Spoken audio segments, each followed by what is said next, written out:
Surat passport ઓફિસમાં 3 દિવસમાં બીજી વાર બોમ્બથી ઉડાવી દેવાની ધમકીનો શંકાસ્પદ મેલ મળ્યો. પોલીસ ફરી દોડતી થઈ.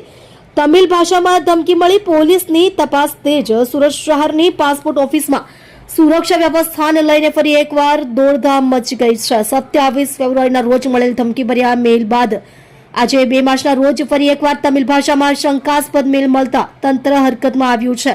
મેલની જાણ થતાં જ ઉમરા પોલીસ, ડોગ સ્ક્વોડ અને બોમ્બ સ્ક્વોડનો કાફલો સ્થળ પર પહોંચી ગયો હતો. સુરતની મુખ્ય રિજનલ પાસપોર્ટ ઓફિસ સહિત ઉધના, નાનપુરા અને દક્ષિણ ગુજરાતના બારડોલી, નવસારી અને વલસાડ કેન્દ્રો પર પણ તપાસ હાથ ધરવામાં આવી હતી. આ વખતે મેલ સંપૂર્ણપણે તમિલ ભાષામાં છે. પ્રાથમિક વિગતો મુજબ તેમાં તમિલનાડુના એક નાગરિક પર કોર્ટ ટ્રાયલ વગર હત્યાનો આરોપ, કસ્ટડી ડેથ અને તમિલનાડુના રાજકારણનો ઉલ્લેખ કરવામાં આવ્યો છે. લાંબી તપાસના અંતે કોઈ શંકાસ્પદ વસ્તુ ન મળતા તંત્રએ રાહતનો શ્વાસ લીધો હતો, પરંતુ કર્મચારીઓ અને મુલાકાતીઓમાં ભયનો માહોલ જોવા મળ્યો હતો. અગાઉનો મેલ અંગ્રેજીમાં હતો, જ્યારે આ મેલ તમિલમાં હોવાથી પોલીસે વિગતો સમજવા માટે તમિલ ભાષાના જાણકારની મદદ લીધી છે. હાલમાં આ શંકાસ્પદ મેલ મોકલનાર શખ્સને ટ્રેસ કરવા માટે સાયબર સેલ સક્રિય બન્યું છે. સુરક્ષાના કારણોસર દક્ષિણ ગુજરાતના તમામ પાસપોર્ટ સેવા કેન્દ્રોને હાલ એલર્ટ પર રાખવામાં આવ્યા છે.